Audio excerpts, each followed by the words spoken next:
दोस्तों जैसा कि आपको पता है रेलवे के एग्जाम चल रहे हैं और आज की शिफ्ट में क्या नया पूछा गया है रेलवे में।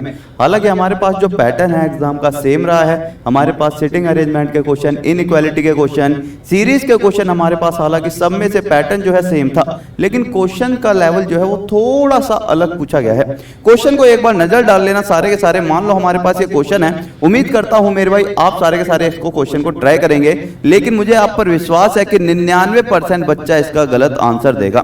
एक बार ट्राई कर लेना, कोशिश भी करके देख लेना आप लोग, ठीक है।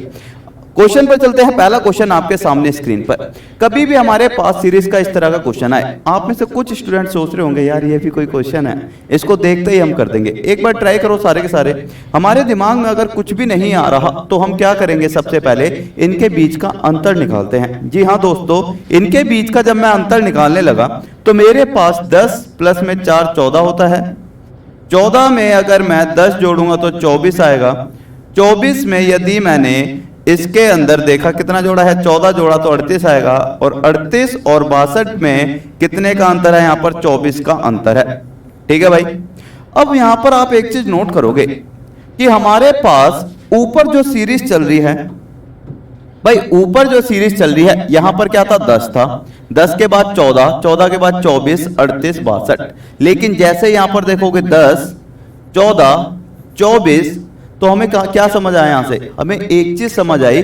कभी भी हमारे पास इस तरह का पैटर्न होता है कि हमारे पास जो ऊपर सीरीज में चल रहा है वही नीचे अंतर में आने लग जाए। आगे चेक करोगे, आगे भी इसी तरह से चलता रहेगा। तो यहां पर केवल एक ही लॉजिक होता है। वह लॉजिक क्या होता है, ये एक दूसरे में जुड़ रहे होंगे, मतलब पहले और दूसरे का जोड़ मिलाकर तीसरा बन रहा होगा। ये आपका लॉजिक होता है, ये आपका सीरीज का एक पैटर्न है। इसी तरह से सीरीज में टोटल 80 एक पैटर्न के क्वेश्चन बनते हैं। सारे के सारे क्वेश्चन हालांकि मैंने आपको करा रखे हैं, एक बार फिर करा दूंगा, लेकिन उनमें से ये बहुत ही ज्यादा इंपॉर्टेंट पैटर्न है, वेरी वेरी इंपॉर्टेंट। इस पैटर्न को मेरे भाई कई सारे स्टूडेंट जो है समझने में दिक्कत करते हैं। तो यहां पर हमें केवल क्या करना है, हमने देखा यदि मैं इन दोनों को जोड़ूंगा तो मेरे पास कितना आएगा, 10 और 14 मिलाकर 24 बनेंगे, जो कि अगला नंबर है। 14 प्लस में 24 मिलाऊंगा तो मेरे पास 38 बनेंगे, जो कि अगला नंबर है। 38 में यदि मैं 24 को जोड़ूंगा तो 62 बनेगा, जो कि अगला नंबर है। तो हमारा राइट आंसर क्या आने वाला है, मैं 38 के अंदर 62 को ऐड कर दूंगा। 8 और 2 10 हो गया, 6 3 9 और 1 10, टोटल क्या आएगा 100। मतलब कि मेरे पास क्वेश्चन मार्क की जगह 100 आने वाला है। और ये वेरी वेरी इंपॉर्टेंट है। इस पैटर्न पर बेस्ड कभी कभी क्वेश्चंस पूछे जाते हैं, लेकिन हमारे पास ये सीरीज का एक पैटर्न है, 80 पैटर्न में से एक पैटर्न। टोटल हमारे पास 80 टाइप के क्वेश्चन बनते हैं सीरीज या श्रृंखला से। अगला क्वेश्चन देखते हैं हमारे सामने स्क्रीन पर। क्वेश्चन पर जाने से पहले आपको मैंने सारी की सारी चीजें क्रैश कोर्स के अंदर करा रखी हैं, तो क्रैश कोर्स में एनरोल कर लेना। अगर आप मेरे भाई सिलेक्शन 110% चाहते हैं तो अभी जाकर क्रैश कोर्स में एनरोल कर लेना। फीस ज्यादा नहीं है मेरे भाई, मात्र 299 रुपए है। ठीक है, अगर इतनी फीस के अंदर आपका सिलेक्शन हो जाता है तो भैया ये तो फीस कुछ भी नहीं है। क्वेश्चन देखेंगे सारे के सारे। अगला क्वेश्चन पिछले वाले क्वेश्चन से भी और भी ज्यादा जानदार है। एक बार वीडियो को पॉज करें, और ये भी आपका वेरी वेरी इंपॉर्टेंट क्वेश्चन होने वाला है। एक बार चेक करेंगे सारे के सारे। हमारे पास सीधा सीधा पैटर्न है, उम्मीद करता हूं आप लोगों ने ट्राई करा होगा। वीडियो को पॉज जरूर करा करो एक बार। हमने कहा हमारे पास, हमने नंबर को देखना शुरू करा भाई। नंबर को देखा, फिर मैंने लेटर को भी देखा। मैंने कहा सी से एफ पर जा रहे हैं तो प्लस का 3 हो रहा है। जी हाँ सर। एफ से यहां पर भी है, यहां पर लिखा हुआ है आई है, ये आई। एफ से यदि मैं आई पर जाऊंगा तो यहां पर कितना हो रहा है मेरे पास, प्लस का 3 फिर से हो रहा है। आई से एल पर जाऊंगा फिर से प्लस का 3 हो रहा है। एल से ओ पर गया प्लस का 3 हो रहा है। तो लास्ट मेरे पास जब मैं फिर से प्लस का 3 करूंगा तो मेरे पास कितना आने वाला है, 15 और 3 18, और 18 पर होता है आर। पहली चीज क्लियर। ये तो मेरे पास हो गया लेटर। अब मेरे पास नंबर में है सारा का सारा खेल। नंबर से जिसे खेलना आ गया मेरे भाई वो आसानी से कर लेगा, नहीं तो नंबर आपके साथ खेलकर चले जाएंगे। अब इस क्वेश्चन को देखना और समझना। कह रहा है 63 का संबंध जो है 31 से है, किस तरह से हो सकता है भाई। हमने नोट करा 63 और 31 के बीच में कुछ ऐसा लग रहा है क्या यार, कुछ सिमिलर सा, मतलब कुछ ऐसा जाना पहचाना सा हमें लग रहा है यार। 63 का अगर मैं आधा करूंगा तो 31 के आसपास आएगा।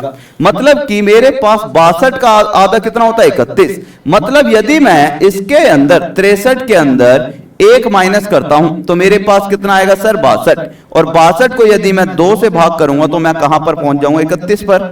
इसी तरह से 31 में पहले मैं 1 माइनस करूंगा, कितना आएगा मेरे पास 30 आ जाएगा, और 30 को जब मैं 2 से भाग करूंगा कितना आएगा मेरे पास 15।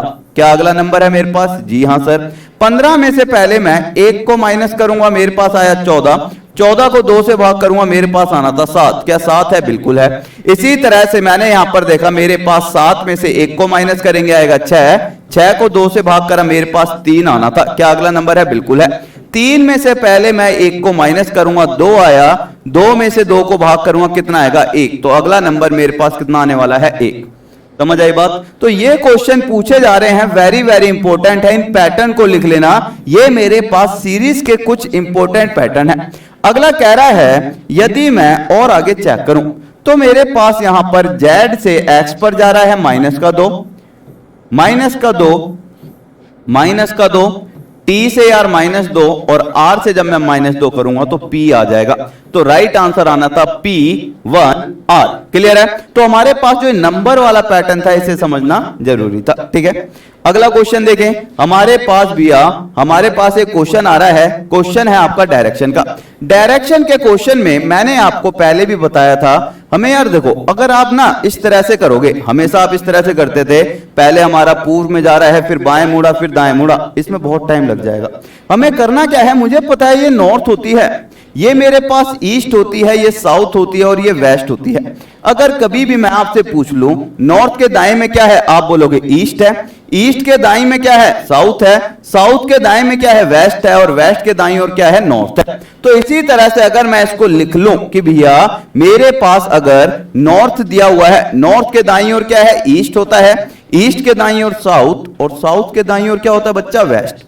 अगर हिंदी में लिखूं तो यहां पर मेरे पास हो गया ये उत्तर, ये हो गया पूर्व, ये हो गया दक्षिण, और ये हो गया हमारे पास पश्चिम। अब क्वेश्चन को लिख लो। हमें पता है जो अल्टरनेट वाले हैं वो एक दूसरे का क्या करते हैं, एक दूसरे का अंतर निकालना होता है अल्टरनेट वालों का, और आपका डायरेक्शन भी आ जाएगी प्रारंभिक बिंदु से और दिशा भी। कह रहा है सबसे पहले पूर्व की ओर 100 मीटर चला, पूर्व ये है कितना चला है, पूर्व की ओर 100 मीटर। उसके बाद दाएं मुड़कर 80 मीटर चला, पूर्व से दाएं मुड़ा तो कहां पहुंचा, दक्षिण में, और 80 मीटर चला। फिर कह रहा है फिर हर बार, मतलब कि हर बार वह 50 मीटर, 150 और 150 मीटर कहां चलता है, अपने बाईं ओर मुड़ता है। मतलब कि यहां से हर बार सबसे पहले मुड़ा बाईं ओर 50 चला, फिर बाईं ओर मुड़ा 150 चला, इसके बाईं ओर यहां तो कुछ है ही नहीं, तो कहां पहुंच गया, वह पहुंच गया वेस्ट में, और यहां पर भी कितना चला, 150। अब इनको कर लेंगे टोटल ऐड। कह रहा है नॉर्थ में वह 150 पे है, ठीक है, ईस्ट में भी वह 150 है, ओके, यहां पर साउथ में वह 80 है, और लास्ट मेरे पास वेस्ट में वह कितने हैं, 150 है। ठीक है, अब मेरे पास ये क्या है भैया, ये तो मेरे पास आगे डायरेक्शन, और ये आगे मेरे पास क्या, डिस्टेंस। मैंने कहा अल्टरनेट वालों का अंतर निकाले। 150 और 80 का जब मैं अंतर निकालूंगा तो मेरे पास कितना आएगा, 70। बड़ा क्या है, 150, इसका मतलब 70 मीटर नॉर्थ में वह चल रहा होगा। ठीक है, दूसरा मैंने देखा यहां पर 150 और 150 के बीच का जब मैं अंतर निकालूंगा तो यहां पर 0 ही हो गया। मतलब लास्ट फाइनली आंसर कितना आ गया, वह प्रारंभिक बिंदु से 70 मीटर नॉर्थ या फिर किलोमीटर जो भी होगा, 70 मीटर या किलोमीटर नॉर्थ या फिर उत्तर की ओर है। ठीक है, प्रारंभिक बिंदु से। क्लियर? हमें यहां पर केवल क्या करना होता है, अल्टरनेट वालों को देखना होता है, इनके बीच का अंतर निकाल देंगे। अगर मेरे पास मान लो यहां पर भी कुछ बच जाता, फिर मुझे लगाना होता पाइथागोरस थ्योरम। ठीक है, नेक्स्ट क्वेश्चन देखें सारे के सारे। अगला क्वेश्चन हमारे पास दिया हुआ है कथन निष्कर्ष से। अगर कथन निष्कर्ष की बात करूं तो हमें पता है कभी भी मेरे पास, मैंने देखा दाल और पेड़ है, यहां पर पेड़ और फल है। सबसे पहले दाल और फल चाहिए। दाल और फल कहां पर बच्चा, पहले और दूसरे की जरूरत है हमें। ठीक है, दूसरा मैंने देखा पेड़ और दाल, लेकिन ये क्या है, नेगेटिव। पेड़ कहां पर है बच्चा, पेड़ यहां पर है, ठीक है, और दाल मतलब कि ये आ गया केवल पहले से। मैंने कहा पहला कथन यदि मेरा पॉजिटिव है तो निष्कर्ष भी पॉजिटिव आना था। क्या नेगेटिव आ सकता है कभी, कभी नहीं आ सकता। दूसरा मैंने देखा भैया यदि मैं पहले और दूसरे की बात करूं, दोनों मेरे पॉजिटिव हैं, इन दोनों से मिलकर निष्कर्ष जो निकलेगा पॉजिटिव निकलेगा। क्या पॉजिटिव है, ठीक है। क्या इन दोनों में कुछ कॉमन है, जी हां सर, पेड़ कॉमन है और किसी एक के पास 100 भी है। तो दाल और फल के बीच में निष्कर्ष निकल सकता है। दाल की जेब में 50 है तो खर्च कितने कर रही है यहाँ पर भैया? दाल की जेब में यहाँ पर 50 है, खर्च 50 कर दिए।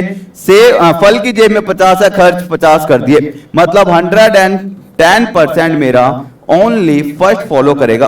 तो ये क्वेश्चन आपका वेरी वेरी इंपॉर्टेंट था। कभी भी आपके एग्जाम में क्वेश्चन आएगा तो याद रखना कि अगर हमारा कथन पॉजिटिव है तो निष्कर्ष नेगेटिव हो ही नहीं सकता।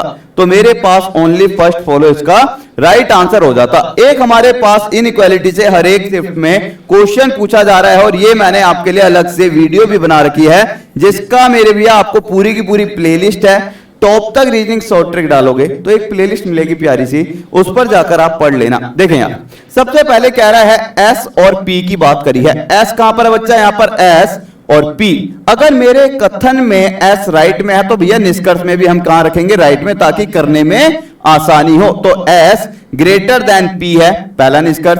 कह रहा है V ग्रेटर देन Q। अगर मैं V और Q की बात करूं, कथन में V जो है राइट में या फिर दाईं ओर है, तो हम निष्कर्ष में भी V को दाईं ओर रखेंगे। तो V ग्रेटर देन है Q के।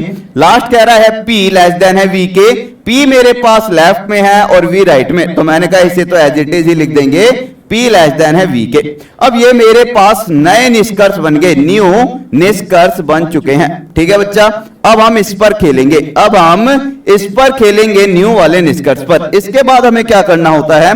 हमें देखना होता है P और S के बीच में मेरे पास कौन कौन से साइन आए हैं। मैंने कहा भैया इक्वल टू और लेस देन का, इक्वल टू और लेस देन का। अगर मेरे पास लेस देन इक्वल टू और इक्वल टू एक साथ यूज होते हैं, या फिर इनमें से कोई दो होते हैं, या पहला और तीसरा होता है, तो आंसर में हमेशा मेरा प्रायोरिटी है इसकी। अगर मेरे पास केवल ये दोनों यूज होते तो मेरे पास प्रायोरिटी होती है इसकी, और फाइनली लास्ट होती है इसकी। तो मेरे पास यहां पर ये दोनों यूज हो रहे हैं, तो आंसर किसका आएगा? सर लेस देन मेरा आंसर आना चाहिए था। क्या सही है? बिल्कुल सही है, बहुत बढ़िया। फिर मैंने देखा Q और V के बीच में, देखे Q और V के बीच में लेस देन और लेस देन है, तो आंसर में तो लेस देन ही आना चाहिए था। तो मैंने कहा भैया लेस देन ही है, बिल्कुल ठीक है। P और V की अगर मैं बात करूं तो एक इक्वल टू आ रहा है, एक लेस देन आ रहा है और एक लेस देन। राइट आंसर क्या आएगा? सर लेस देन ही आना चाहिए था। तो मैंने कहा यहां पर लेस देन ही है, तो ये भी सही है। तो इसका मतलब सभी के सभी निष्कर्ष क्या है? सत्य हैं। तो ऑप्शन नंबर बी इसका राइट आंसर हो जाएगा। ठीक है, अच्छा ये क्वेश्चन आपके सामने स्क्रीन पर, उम्मीद करता हूं आप सारे के सारे इसका आंसर कर देंगे आसानी से। कैलेंडर का हालांकि इस तरह का क्वेश्चन नहीं पूछा जा रहा था, लेकिन अभी पूछा गया है, तो समझें एक बार। जब भी हमारे पास रिपीटेशन ऑफ कैलेंडर की बात करता है, कह रहा है 2018 जो है, यदि मेरे से कह रहा है 3 जनवरी 2018 को मेरे पास बुधवार था, तो मुझे ये बताएंगे सारे के सारे 3 जनवरी वह कौन सा वर्ष होगा जब मेरे पास फिर से बुधवार होगा। तो हमेशा याद रखना, कभी भी मेरे पास इस तरह का क्वेश्चन है तो हमारे पास जो फाइनली शेष मेरे पास बचता है वह 0 आना चाहिए। ऐसा कौन सा वर्ष रखें कि मेरे पास शेष 0 बचे? मैंने कहा अगर मैं यहां पर सीधा 2024 को रखता हूं, तो यहां पर मैंने रखा सीधा 2024 को उठाकर रख लिया। अब मैं शेष कैसे निकालता था? सर शेष निकालने के लिए मुझे इन दोनों वर्षों के बीच का अंतर पता होना चाहिए। 18 और 24 के बीच में 6 वर्षों का अंतर है, प्लस में लीप ईयर कितने आए हैं? तो आप कहोगे सर एक तो आया होगा मेरे पास यहां पर 2020 का, एक 2024 का। क्या 2024 को हम लीप ईयर लेंगे? नहीं। क्यों? यदि मेरे पास 29 फरवरी, भैया ये लास्ट डेडलाइन है, अगर मैं केवल 3 जनवरी तक की बात कर रहा हूं तो इसके अंदर मेरा लीप ईयर 2024 नहीं लेंगे, केवल 2020 वाला जो वर्ष होगा उसे ही लीप ईयर लेंगे। और इसे मैंने डिटेल में बता रखा है, आप मेरे भाई पूरा टॉपिक है, टॉप तक रीजनिंग कैलेंडर सर्च कर लेना, वहां आपको मिल जाएगा। तो मेरे पास केवल एक लीप ईयर है। टोटल मैंने करा 7 को 7 से भाग करूंगा, शेष बचा 0। मतलब 110% हमें पता है बुधवार में 0 को ऐड करूंगा, 0 ही बुधवार ही आएगा। तो 110% ऑप्शन नंबर डी इसका राइट आंसर हो जाएगा। तो ये आप इस तरह से चेक भी कर सकते हैं। हालांकि आपको याद भी होना चाहिए, कभी भी इस तरह से आए तो हमारे पास 6 साल बाद डेट रिपीट होती है। लेकिन अगर मैं पूरे कैलेंडर की बात करता तो 2018 का पूरा कैलेंडर 1 तारीख से लेकर 31 दिसंबर तक अगर पूरा कैलेंडर रिपीट करना है तो इसे रिपीट होने में 11 वर्ष लगते। ये केवल एक डेट रिपीट हो रही है और यहाँ पर पूरा कैलेंडर रिपीट हो जाएगा। तो राइट आंसर अभी क्या है हमारा 2024 है, इसमें कंफ्यूज मत होना। और भैया अगर आपको सिलेक्शन चाहिए 110% तो इस कोर्स में अभी एनरोल कर ले। इसका प्राइस मात्र 299 रुपए है। इसका लिंक आपको नीचे डिस्क्रिप्शन में मिल जाएगा, कमेंट बॉक्स में। साथ ही आपको पता होगा भैया हम इंस्पेक्टर भी बनाए हैं, हमने भैया सब इंस्पेक्टर भी बनाया है, यूपीएसआई में भी सिलेक्शन हुआ है और डीएसपी रैंक 1 भी है। ये आपके सामने भैया रिजल्ट है, ठीक है, देख सकते हैं सारे के सारे। तो मेरे भाई आप ना बिल्कुल ही टेंशन लिए बिना कि भैया हमारा एग्जाम है 4 दिन बाद 5 दिन बाद, अभी जाकर एनरोल कर लोगे ना तो भैया आसानी से आप मेरे भाई सिलेक्शन ले सकते हैं। ये कोर्स है पूरा का पूरा पेपर इसमें से फंस रहा है। साथ ही अगर आप मेरे भाई एक आपके लिए बहुत ही अच्छी बात, अगर आप मेरे भाई एसएससी या फिर किसी भी अन्य एग्जाम की तैयारी करना चाहते हैं तो मैथ्स के बाप कोर्स में एनरोल कर लें। इसके अंदर 30 डेमो क्लास फ्री हैं, डेमो क्लास देखें, कोर्स को देखें और यहां पर बाय बुक वाले सेक्शन में जाकर आपको फ्री ई बुक मिल रही होगी, फ्री ई बुक, जिसके अंदर आपको पूरे के पूरे पिछले एसएससी में जितने भी क्वेश्चंस हैं या फिर अगर आपको रेलवे की चाहिए तो रेलवे की भी ई बुक फ्री मिल जाएगी और एसएससी की भी पूरी की पूरी ई बुक फ्री मिल रही होगी। तो उस ई बुक को परचेस कर ले। और जाने से पहले मेरे भाई एक सबसे जरूरी बात, टॉप तक रीजनिंग शॉर्ट ट्रिक सर्च कर इस तरह से प्लेलिस्ट आएगी, उसको पढ़ जरूर लेना। और मेरे भाई वीडियो को लाइक शेयर, चैनल को सब्सक्राइब करना। तो okay guys, thank you, take care, मिलते हैं फिर। जय हिंद, जय भारत, लव यू सभी को।